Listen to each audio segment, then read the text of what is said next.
કાયદામાં રહેશો તો ફાયદામાં રહેશો. હેલ્મેટનો કાયદાની બોલબાંગો ફેંકનાર ભાજપ સરકારના નેતાઓએ ડોક્ટર આંબેડકર જયંતિ પર હેલ્મેટનો કાયદો માત્ર પ્રજા માટે છે, નેતાઓ માટે નથી, તે સાબિત કરી આપ્યું. હજારોની સંખ્યા બાઇક રેલી કાઢનાર ભારતીય જનતા પક્ષના સાંસદ, વઢવાણના ધારાસભ્ય, પ્રદેશ ઉપાધ્યક્ષ, જિલ્લા પ્રમુખ સહિત નેતાઓની આગેવાનીમાં વિશાળ બાઇક રેલી યોજાઈ હતી. જોકે આ રેલીની સુરક્ષા પોલીસ કરી રહી હતી, ત્યારે વિશાળ બાઇક રેલીમાં એક પણ બાઇક સવારે હેલ્મેટ પહેર્યું ન હતું અને સામાન્ય નાગરિકોને દંડ ફટકારતી ખુદ પોલીસ પણ મૂક પ્રેક્ષક બની ગઈ હતી. તો હજારો બાઇક સવારો બિન હેલ્મેટે રેલી કાઢે અને દંડ ફટકારનાર પોલીસ શું નેતાઓની આગળ ઝૂકી ગઈ?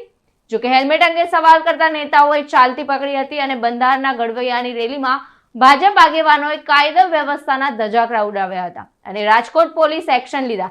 ત્યારે ચક્રવાત સવાલ ઉઠાવી રહ્યું છે કે શું હેલ્મેટ ધારો સુરેન્દ્રનગરમાં જુદો છે?